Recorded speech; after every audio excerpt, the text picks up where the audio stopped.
Hey guys, welcome back to the channel. If you're new here, welcome to the channel. Think about subscribing. I'm trying to get into some pretty good stuff, but get into today's video. I'm going to be putting LED lights on the interior of my wife's Jeep. So today's going to be kind of a Jeep video, but not really.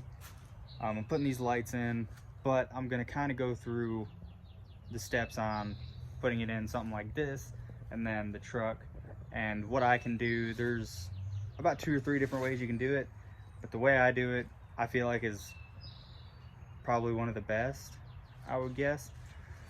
But let's start this video off. And I've got this kit here. I've had this for a while. It's a Type S.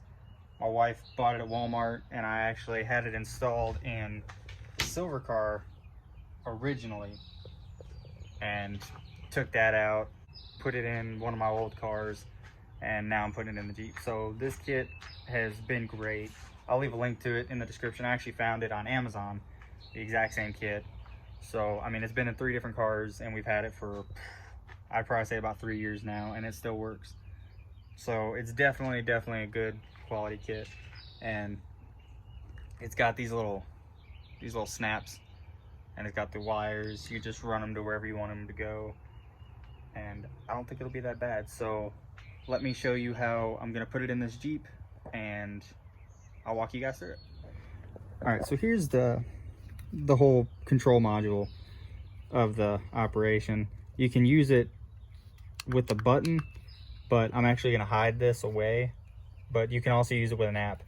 In the kit, it comes with this Velcro sticky thing, but I mean, obviously this one's, I've had it for a while, so none of that's sticky anymore.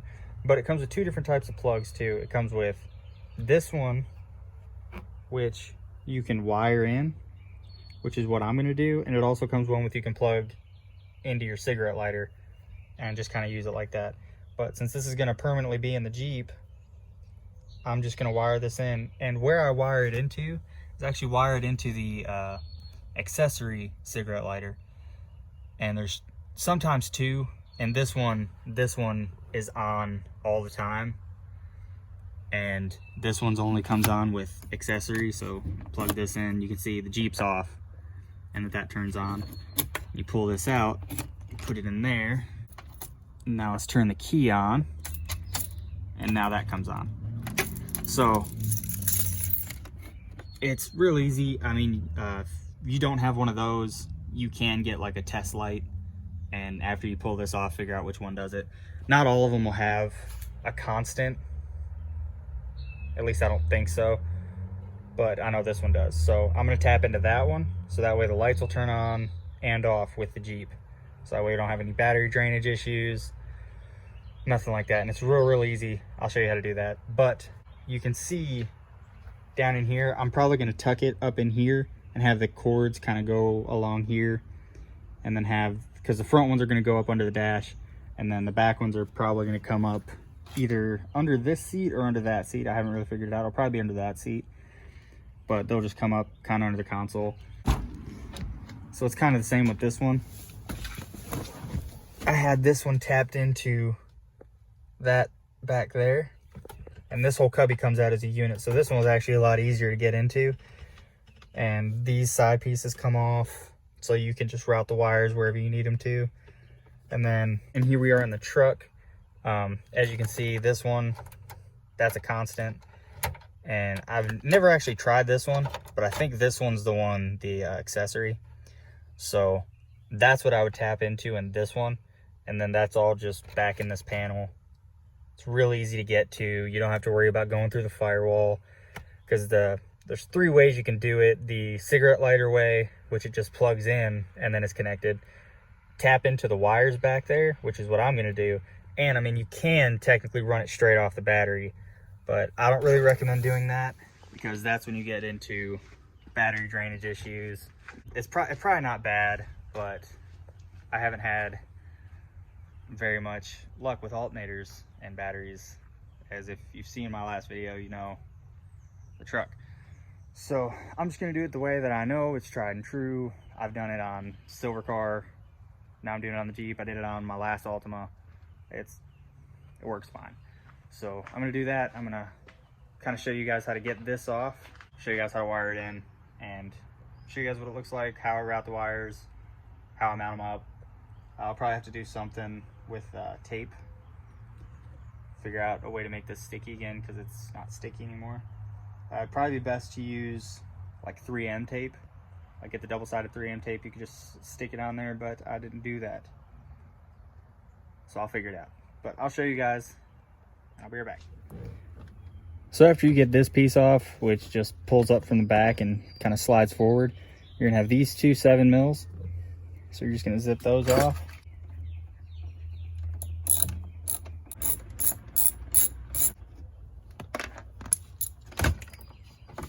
And then you'll just pull this. And if I'm right, there's a couple more down here, but you'll just have to turn the car to the on position, move all this stuff back, and then you can turn the car back off. Okay, so it took a little bit of finessing, but this panel, there's a panel down here.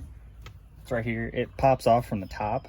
So if you can get like a flathead or something in there, just pry these clips from the top off, pop it out, and it pulls up, and then it shows two more bolts down there, two more 7mm. Now that we're back here, you can see this plug. This is the one we're wanting to tap into. You'll just want to unplug that. All right, so here's the plug pulled out. As you can see, there's this blue and pink and black and white. Now I'll tell you to refer to your like wiring kit. Try to maybe look up a harness diagram for this and figure out which ones are positive and negative. But in all my experiences, the black is always normally the negative. So what I'm going to do is just take my little kit and just stick the wire in there. And if the box is getting power, the little LED will turn blue on it. So I'm going to try that now. And okay, so as you can see, I just got them shoved in there. It's not very good. It might not get connection, but I'll try it anyways.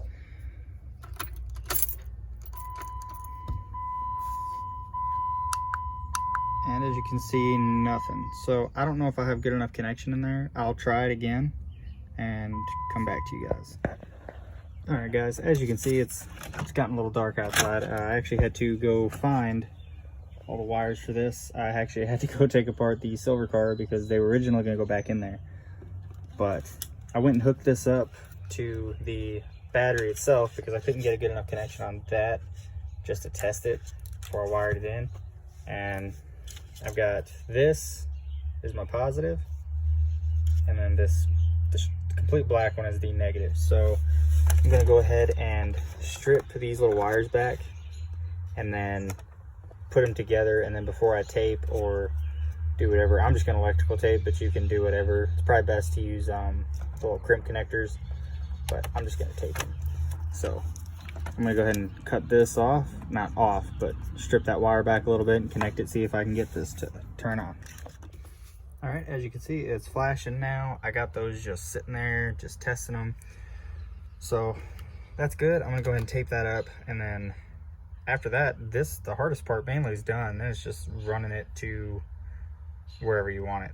So I'll get to taping that up, and then I'll start running these, and by then I should be able to show you guys what it looks like after. All right, guys, so lights are in. All I did was take it from here. Here's the box. I'm not gonna leave it there, but I got it routed in back through here, and then it goes out to the sides here. This one I'm gonna tuck up under here and then up under the carpet. And then this one runs up to here. I had this one running up under the frame, or up under the seat rail, like the seat bracket. So that way when the seat rail slides back and forth, it's not gonna cut the wire or damage anything. And then I just got it zip tied. None of the sticky adhesive was working because obviously it's a 3-year-old kit. So I just found some good points to zip tie it to, and I just zip tied it. So, I mean, that all works. So I think I'm just gonna do with that. Now I'm gonna go ahead and tuck all this up, and then I'll show you what it looks like completely done, put all back together and right. So I'll be back. All right, guys. And it's a little dark, but that's it. The lights are in. Turn the flash on so you can see. The The lights are in. I haven't tucked that one up yet, but I already tucked this side in. You can see, you can't see the wire anymore. You can see the light pretty good on the back. And I've got it on red. You can cycle these from all sorts of different colors, but it's controlled by my phone. And that's kind of what I shoot these videos on, so I can't really cycle it through. I'll probably cut in, did the different colors, but they strobe. You can do whatever. They'll go with the music, all that good stuff. There's blue. And a lot of the times with these, I don't know if these are technically RGB, but that's the white. Normally when you get this RGB, the whites come out like some kind of weird color. It's not really white, but I mean, I think that's pretty white to me. I think that's gonna be it for today's video, guys. Just wanted to show you getting that in, just kind of how to do it. It's super easy, no matter really what you're working on. You just, the way I did it, just tap it into the accessory lighter and it'll turn off with the car, turn on with the car. It's still in, it does a thing where it's like you turn the key off and the radio's got to shut off for a certain thing. So all that's still on right now, but it'll turn off. I think it's like a minute or two after, but it doesn't matter what car you're doing. Like I said, the silver car, you just pop that little cubby out, the cigarette lighter's right behind it and its accessory. The truck, the cigarette lighter accessory is right behind that panel, so it's probably the easiest way to do it. Like I said, you can connect it to your battery, but then you got to worry about if you forget to turn it off, or say it's messed up, drainage issues in the power, and the radio just turned off, so you can see all that turned off too. But I just feel like that's the easiest way to do it. And I mean, you can run it directly from your battery to like a switch, but I feel like it's a lot easier doing it that way. It looks cleaner. You don't have a random switch that nobody knows what it does, and when they're off, you don't even know what's in the car, or in this case, Jeep. So I feel like that's gonna be it for today's video. If you liked it, please hit that thumbs up button. Please subscribe if you liked it. Maybe you want to show your friends, so share this video. If you have any comments, questions, maybe you want to know a little more about how I routed it. I know I didn't show much of that, but it's just kind of tedious. It kind of explains itself. But if you have any more questions about that, just leave me a comment down below and I will try to answer everything to my best ability. So thanks for watching, guys, and I'll see you next time.